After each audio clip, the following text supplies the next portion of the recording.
ryo itongo ryacu.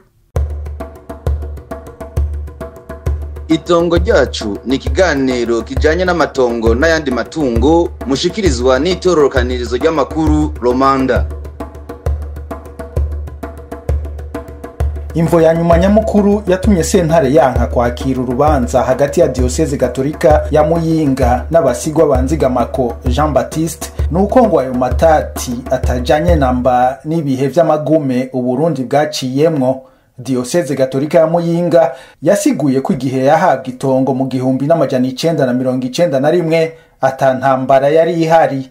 Abizi by'amategeko bobo babona ko imyaka y'1990 irimo mu kiringo iyo sentare yategerezwa gukorera ko uravye icyo amategeko avuga.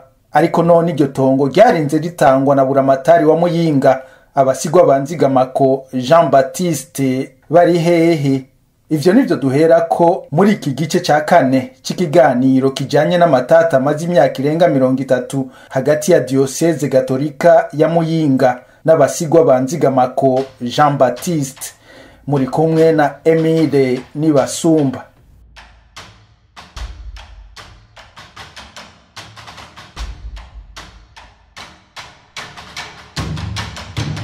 Twandikire kuri WhatsApp akamenyetso ko guteranya 61 amajana 432 amajana 349 amajana 895.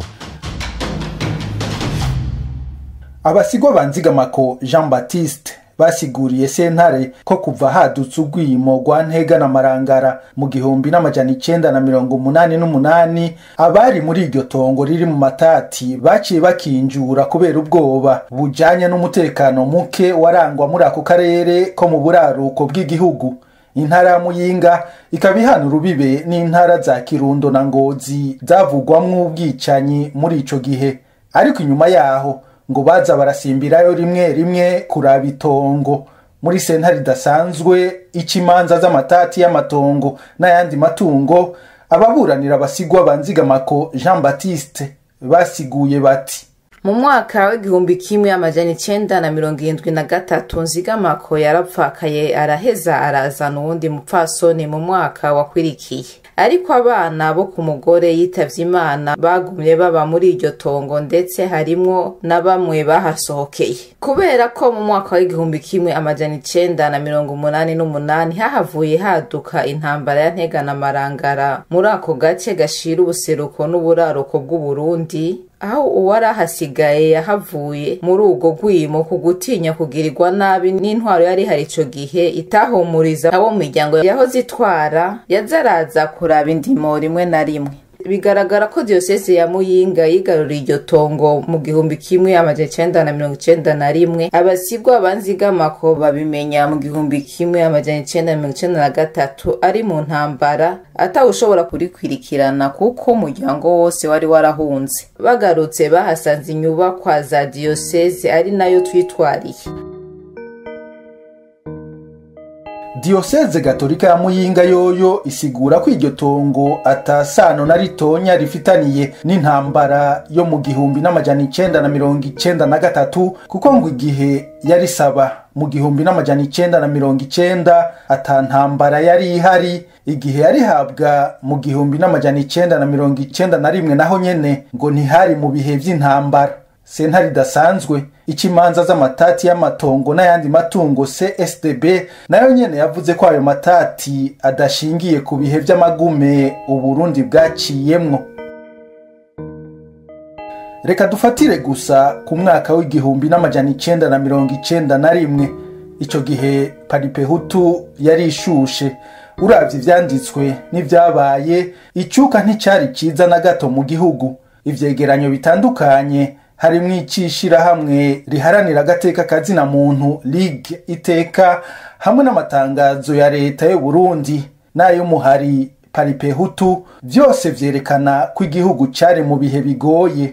Mwitangazo yashize ahabona mu mpera z'ukwezi kwa Munyonyo muri uwo mwaka w'1991 leta y'u Burundi yavuze ko mu ntara za Bujumbura, Bubanza na Cibitoke n'imiburiburi abagwanyi 65 ba Paripehutu bishwe ku ruhande rw'abajejwe umutekano naho ngo hapfa 13.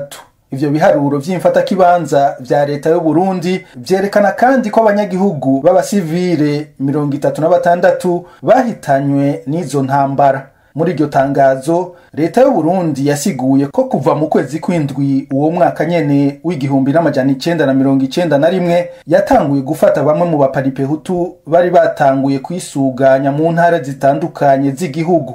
Ico gihe umuhari Paripehutu wavuze ko utigeze utera, ugasigura ko abanyagihugu bamwe bamwe bahisemo kwigwanira batewe n'abajejwe umutekano. Mwikete yarungikiye abategetsi batandukanye bo ku isi kwigenekerezo rya 4 Kigarama muri uwo mwaka nyene w'igihumbi n'amajana 991, Etienne Karatasi yararongoye Paripehutu yavuze ko ico gihe hapfuye abanyagihugu 5,000 mu ndwi zibiri gusa. Yongera avuga ko igisirikare cy'u Burundi cateye amabombe gikoresheje indege mu duce tumwe tumwe tw'intara za Bujumbura, Cibitoke na Bubanza.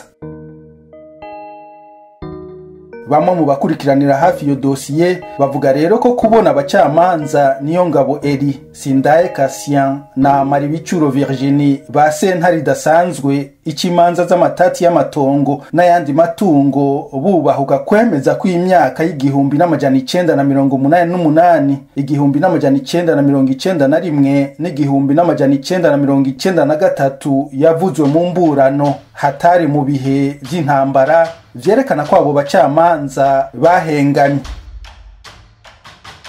Amakuru yacu turayacisha kandi kuri www.romanda.org.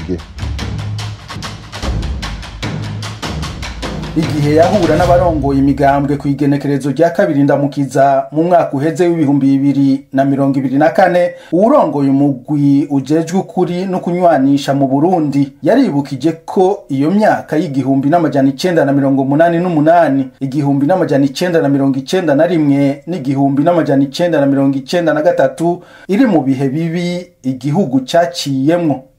Uyu munsi tugeze ku 73 muja kwinjira mu by'amatongo n'amazu n'ibyatwawe n'abantu 73, ariko mu rwego rw'ejeje amatohoza tubifise ikintu kirekire cyitwa ibyabaye muri Ntega na Marangara 1988, turafise ibyabaye mu 1991, turafise isanganya rikomeye ry'igihugu Uburundi bwigiyemo mu kwezi kw'icumi 1993 n'ingwano yaciye ikurikira. Ivyo bikorwa biraremereye, ni byinshi, bisaba uburyo bw'abakozi, bigasaba uburyo bw'amafaranga. Ingingo ya kabiri y'ibwirizwa ryo mu bihumbi 2019 rigenga sentare idasanzwe ikimanza z'amatongo n'ayandi matungo ivuga ko iyo sentare isubiramwo imanza zaciwe n'umugwi ujejwe gutatura amatati y'amatongo n'ayandi matungo CNTB. Ibwirizwa ryo mu bihumbi 2019 rigenga CNTB naryo rikaba rivuga mu ngingo yaryo ya 3 ko uwo mugwi ukorera ku matata ahuye n'ibihe bibi Uburundi bwaciyemwo kuva bwikukira gushika mu bihumbi 2008. Amasezerano yo guhagarika intambara asinywe n'impande zose. Ivyo vyarasiguwe kandi n'ababuranira abasigwa banzigamako mu mugwi CNTB no muri sentare idasanzwe CSTB. Muri kino gihe ibiringo vy'umugwi CNTB hamwe na sentare CSTB vyaraheze. Umugwi ujejwe ukuri no kunywanisha CVR ni uzokurikirana amadosiye ajanye n'amatati y'amatongo yo mu bihe vy'amagume Uburundi bwaciyemwo. Mu kiganiro yaremesheje mu ntango z'uku kwezi turimwo kwa 5, urongoye umugwi CVR Ndayicariye Pierre Claver yavuze ko bazokorera no ku matongo yanyazwe mu gihumbi n'amajana 950. Ivyo vyanyazwe tuvyiga, tuzotohoza tuvuye ku mwaka w'igihumbi kimwe 885 gushika ku mwaka w'ibihumbi 2008 nico bita la période du mandat de la sévère. Waranyazwe 93 urimo, waranyazwe 22 urimo, waranyazwe 69 urimo. Hari amatongo bagutwaye mu 1950 urimo. N'ubutumwa rero burebure baduhaye mwibwirizwa rishasha. Abizi vy'amategeko bakabona rero ko bidatahuritse kubona abacamanza bavuze ko ayo matati hagati ya Diocese Gatolika ya Muyinga n'abasigwa banzigamako Jean Baptiste ataraba CNTB canke CSTB.